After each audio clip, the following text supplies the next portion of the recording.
Guys ఈ మధ్య కాలంలో మన డైరెక్టర్స్ పెద్ద టైర్ 1 డైరెక్టర్స్ కానీ మన టైర్ 1 హీరోస్ దగ్గరికి కథ చెప్పినప్పుడు వాళ్ళు చేస్తున్న అంటే కొద్దిగా ఏమనిపిస్తుందంటే ఈ మధ్య బాగా పొగడుతున్నలు బాగా డప్పు కొట్టడము ఇవన్నీ ఈ మధ్య బాగా చేస్తున్నట్టు అనిపిస్తుంది గైస్. వాళ్ళకి కథ కథనం అనేది ఎంత ఇంపార్టెంటో చెప్తున్నారో లేదో తెలుస్తలేదు కానీ ఈ భజన మాత్రము ఒక రేంజ్ లో కొడుతున్నట్టు అనిపిస్తుంది. ఆ భజన కోసం ఆ భజన కొడితే ప్రాజెక్ట్ వస్తుందనో మరి ఏందో అర్థమైతలేదు కానీ ఈ మధ్య కాలంలో మాత్రం ఎక్కడ చూసినా ఇంకా ఈ భజన భజన భజన ఈ భజన మాత్రం ఆపేస్తే మంచిదని మన ఇండస్ట్రీకి మన హీరోస్ కి అట్ ద సేమ్ టైం మన హీరోస్ ని నమ్ముకునే ఫ్యాన్స్ కి చాలా ఉపయోగపడుతుంది. అండ్ లేనిపోని భజన కొట్టి సినిమా బాగాలేకున్నా సూపర్ సూపర్ అని అనడం కన్నా ఈ భజన బ్యాచ్ ఏదైతే డైరెక్టర్ ప్రొడ్యూసర్ని అప్రోచ్ అవుతున్నాడో అట్ ద సేమ్ టైం ఆ ప్రొడ్యూసర్ కన్విన్స్ అయ్యి హీరో దగ్గరికి పోతున్నారో పోయి ఆ భజన కొట్టడము, లేకుంటే 15 years బ్యాక్ ఒక కల్ట్ సినిమా తీసినాను ఇప్పుడు అట్లనే ఉంటది జెన్జీకి చూపిస్తా నేను ఏందనేది ఆ కల్ట్ ఫాలోయింగ్ అప్పుడు మిస్ అయ్యారు జెన్జీ ఇప్పుడు చూపిస్తారు అనేది ఆ క్లియర్ కట్ గా ఒక భజన చేసుకుంటా సినిమాలు తీస్తున్నట్టు అనిపిస్తుంది గైస్. మెయిన్ గా వచ్చేసి ఈ రీసెంట్ గా మీకు ఏ సినిమా గురించి మాట్లాడుతున్నాం మీ అందరికి అర్థమయ్యే ఉంటది. ఈ డైరెక్టర్ గారు మాత్రము ఇంటర్వ్యూస్ లో కానీ ఎక్కడ కానీ ఒక రేంజ్ ఆఫ్ భజన కంప్లీట్ భజన ఈ ఇంతకు ముందు సినిమాని ఒక పెద్ద అల్ట్రా డిజాస్టర్ తీశాడు. ఇక పెద్ద హీరో చేతిలో పడ్డాడు అండ్ ఇంతకు ముందు ఒక 15 years బ్యాక్ ఒక కల్ట్ సినిమా తీశాడు అండ్ ఆ ఎక్స్పెక్టేషన్స్ తో జనాల ముందుకు తీసుకురావడం జరిగింది. కానీ complete outdated stuff, complete outdated trailer, complete outdated songs, ఇలాంటి అవుట్డేటెడ్ స్టఫ్ మాత్రం ఎక్కడి నుంచి ఎక్స్పెక్ట్ చేయలేదు గైస్. నేను ఏ సినిమా గురించి చెప్తున్నాను మీ అందరికీ తెలుసు కానీ సినిమా పేరు తీస్తలేను at the same time director పేరు తీస్తలేను. ఈ మైక్ కూడా పట్టుకున్నాను గైస్. ఇక మైక్ ఎందుకు పట్టుకున్నా అంటే బిల్డప్ ఈ డైరెక్టర్స్ ఈ మధ్య కాలం బిల్డప్ ఏంటంటే ఇక డైరెక్షన్ లో కూర్చొని ఇట్లా పట్టుకొని అబ్బాబా సూపర్ స్టెప్ సూపర్ అదిరిపోయింది స్టెప్ స్టెప్ ఆడ అదిరిపోకున్నా అదిరిపోయింది స్టెప్ వా సూపర్ పర్ఫార్మెన్స్ ఈ స్టెప్ ఇట్లా మార్చిండా టెర్రిఫిక్ అరే క్లాప్స్ మొత్తం జనాలంతా క్లాప్స్ కొట్టారు పర్ఫార్మెన్స్ చూసి జనాలంతా డాన్స్ చూసి ఓ వృతలు ఊగిపోయారు. ఇవన్నీ కాకుండా ఆ స్టోరీ స్క్రీన్ ప్లే డైరెక్షన్ మీద కాన్సన్ట్రేట్ చేస్తే సినిమా 100% సక్సెస్ అవుతుంది. At the same time fans మాత్రం ఇంకా డబుల్ బ్లాక్ బస్టర్ చేస్తారు. అది క్లియర్ కట్ గా తెలుసు. ఇంకా రీసెంట్ ఇంటర్వ్యూలో కూర్చొని కూడా చూశాను నేను. ఈ డైరెక్టర్ గారు ఏమంటారంటే ఇక నేను స్టోరీ చాలా దాచిపెట్టారని వినిపిస్తుంది నాకు అంటే అవును మొత్తం చెప్పేస్తాం ఆ స్టోరీ అని అంటారు. సినిమాలో స్టోరీయే లేదు చెప్పడానికి ఏడుంది స్టోరీయే లేదు. ఇంకోటి ఆ యాంకర్ కూడా నాకు స్టోరీ తెలుసు ఆ లైన్ తెలుసు సూపర్ లైన్ అది కానీ నేను చెప్తే బాగుండదు నేను కూడా ఈ యాక్ట్ చేసినాను నా పార్ట్ కూడా ఉందో లేదో తీసేసిరో ఎడిటింగ్ లో నాకు కూడా తెలియదు అని బిల్డప్ ఇవ్వడం అంటే స్టోరీ మొత్తం చెప్పేస్తామా అది ఇది అని అనడం తప్ప సినిమాల ఏమీ లేదు గైస్. చూస్తున్నంత సేపు ఆడ సినిమా స్క్రీన్ పైన ఏం జరుగుతుందో మనకు తెలియదు, చూస్తున్నాం అనేది మనకు అర్థం కాదు. ఇక ఏదన్నా అర్థమైందంటే మన డైరెక్టర్ గారికి తెలియాలి ఏం తీసింది అనేది.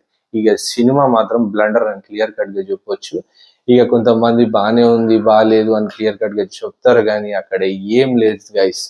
డైరెక్టర్ భజనలు చేయడం మాత్రం 100% మానేయాలని నేను క్లియర్ కట్ గా చెప్తున్నాను. ఈ జస్ట్ మైక్ పట్టుకున్న ఎందుకంటే ఏ డైరెక్టర్ ఆ డైరెక్టర్ చెప్పే విధానము ఈ లేపుడు సినిమాని ఇవన్నీ చేసి చేసి చూసి చూసి మధ్య ప్రొడ్యూసర్ కూడా ఒక ప్రొడ్యూసర్ కూడా అదే చేస్తున్నాడు. ఆ తనకు ఫిలిమ్స్ కూడా ఫ్లాప్ అయినాయి. ఇప్పుడు ఈ డైరెక్టర్ తనకి ఇంత మంచి అవకాశం ఇంత మంచి ఫ్యాన్ బేస్ ఉన్న హీరో రావడమే చాలా గొప్ప కానీ కంప్లీట్ అండర్ యూటిలైజ్ చేసేసుకున్నాడు.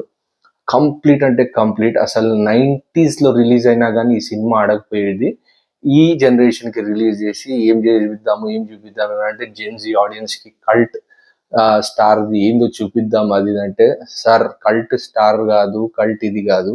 ఈ జనరేషన్ ఆడియన్స్ కి మీరు అప్పుడు సినిమా తీసిన సినిమాని రిలీజ్ చేసిన బాగానే అనిపిస్తుండే కానీ ఈ సినిమాని అప్పుడు రిలీజ్ చేసిన ఫ్లాప్ అయ్యేది ఇప్పుడు రిలీజ్ చేసిన ఫ్లాప్ అయ్యేది.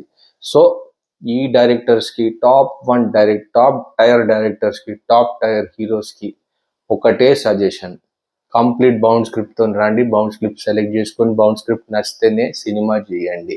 హీరోయిన్ కూడా ఒక ఇంటర్వ్యూలో క్లియర్ కట్గా చెప్పింది, మీ క్యారెక్టర్ ఎలా ఉంటుందంటే, నా క్యారెక్టర్ ఏముందండి, నేను సెట్ మీదకి పోయినా అక్కడక్కడనే నాకు లైన్స్ రాసి ఇచ్చారు, అక్కడక్కడనే నేను పర్ఫామ్ చేసి ఇచ్చేసాను అని క్లియర్ కట్గా చెప్పింది. ఇంకో హీరోయిన్ అయితే, నాకు ఆ టైర్ 1 హీరో అంటే ప్రాణము, నేను ఇది అది, సో ఆయన కోసం డైరెక్ట్గా ఒప్పేసుకున్నాను అని అంటున్నాను. కానీ వీళ్ళందరూ ఒప్పుకుంటున్నారు, వీళ్ళందరూ ఫ్రీగా ఏం చేస్తలేరు, వీళ్ళందరికి డబ్బులే ఇస్తున్నారు. పెద్ద టాప్ టైర్ హీరోకి డబ్బులే వస్తున్నాయి, హీరోయిన్స్కి డబ్బులే వస్తున్నాయి, డైరెక్టర్కి డబ్బులే వస్తున్నాయి, కానీ పోతున్న డబ్బులు మనవి. ఇట్లాంటి రబ్బిష్ సినిమాలు చూసి, రబ్బిష్ అని అనకూడదు, ఐఎమ్ సారీ, కానీ ఇట్లాంటి సినిమాలు చేయడం మాత్రము అస్సలు బాగాలేదు. ఇది జనాల మీదకి వేసి జనాల మీద నుంచి రుద్దడం మాత్రం అస్సలు ప్రాపర్గా అనిపిస్తలేదు గైస్. ఓన్లీ ఒకటే నా విజ్ఞప్తి ఏంటంటే, మీరు సినిమా తీయండి, ఒక బౌండ్ స్క్రిప్ట్తో రండి. ఆ బౌండ్ స్క్రిప్ట్ ప్రొడ్యూసర్స్కి నచ్చితే ప్రొడ్యూసర్స్, డైరెక్టర్ కూర్చొని ఏ హీరో అయితే పర్ఫెక్ట్ అని అనుకుంటున్నారో ఆ హీరో దగ్గరికి వెళ్ళి కంప్లీట్ బౌండ్ స్క్రిప్ట్ ఇచ్చి చదివి ఓకే అనిపిస్తే సెట్స్ ముందుకు వెళ్ళి కంప్లీట్ బౌండ్ స్క్రిప్ట్ ఏదైతే ఉందో అదే సినిమా చేయండి, చేంజెస్ ఏం లేకుండా. అప్పుడు ఆటోమేటిక్గా అందరూ ఒకటే లైన్ మీద ఉంటారు. ఆ ఒకే లైన్ మీదనే జనాలకు కూడా బాగా అనిపిస్తుంది చూసినప్పుడు. ఇంకోటి, ప్రీ రిలీజ్ ఈవెంట్లో వచ్చి పెద్ద డప్పులు కొట్టకండి, ఆ సీను ఈ సీను, ఆ ఇంటర్వెల్ బ్లాక్, ఈ ఇంట్రొడక్షన్ సాంగ్. ఇంకోటి గైస్, ఇదే డైరెక్టర్ ఒక 10 రోజులు ప్రమోషన్ చేశాడు ఒక ఇంట్రొడక్షన్ సాంగ్ మీద. ఇక ఆ సాంగ్ పేరు చెప్పదలుచుకోలేదు, కానీ ఆ సాంగ్ ని డైరెక్టర్ కానీ, మ్యూజిక్ డైరెక్టర్ కానీ, లిరిక్ రైటర్ కానీ ఒక స్టేజ్ మీద ఎక్కి దాన్ని పాడి, దాన్ని ఒక 10 రోజుల నుంచి ప్రచారం చేసి అవన్నీ చేసి లాస్ట్ థియేటర్లో తేరా పోయి చూస్తే పాటనే లేదు. సో గైస్, మెయిన్ థింగ్ ఏంటంటే, పర్సన్ ని బట్టి, పర్సన్ మేనరిజమ్స్ ని చూడ్డానికి మంచిగా అనిపిస్తుంది, కానీ పర్సన్ మేనరిజమ్స్ ని తీసుకొచ్చి లిరిక్స్ కింద రాసేసి ఆ లిరిక్స్ ని ఒక పాట తయారు చేసి జనాల మీద వదిలేస్తారు, రుద్దేస్తే చూస్తారని మాత్రం ఎప్పుడు అనుకోకండి. సో ఇక్కడ మళ్ళీ కంప్లీట్ గా డైరెక్టర్ గారు విఫలమయ్యారు. సెకండ్ థింగ్ వచ్చేసి, లిరిక్ రైటర్ మాత్రం తప్పకుండా ఈ లిరిక్స్ రాసి ఉండరు, ఈ డైరెక్టర్ గారే ఫోర్స్ చేసి ఉంటారు ఆ లిరిక్స్ కోసము. At the same time tunes కానీ ఇవన్నీ కానీ. సో గైస్, నేను చెప్పేది ఏంటంటే, ఎవరి పని వాళ్ళు చేయాలి, ఎవరి పని వాళ్ళకి వదిలేయాలి, ఎవరు అవుట్పుట్ వాళ్ళే ఇస్తారు, ఎవరు వర్క్ లో వాళ్ళకే ఎక్స్పీరియన్స్ ఉంటుంది. అన్నిట్లో వెళ్ళి పెడతా, అన్నిట్లో దూరుతా అంటే మాత్రం సినిమా కంప్లీట్ డౌన్ ఫాల్ అవుతుంది. అదే ఈ రిజల్ట్. ఈ సినిమాది కూడా రీసెంట్ రిలీజ్ అయిన బిగ్ సినిమా. సో గైస్, చూస్తున్న వాళ్ళు మీకు ఈ సినిమా గురించి ఏమనిపించిందో కింద కామెంట్ సెక్షన్ లో చెప్పండి. అట్ ద సేమ్ టైం నా వీడియో ఏదైతే నచ్చితే తప్పకుండా కింద కనపడుతున్న సబ్స్క్రైబ్ బటన్ గట్టిగా గుద్దండి. Show some love. Catch you until my next video.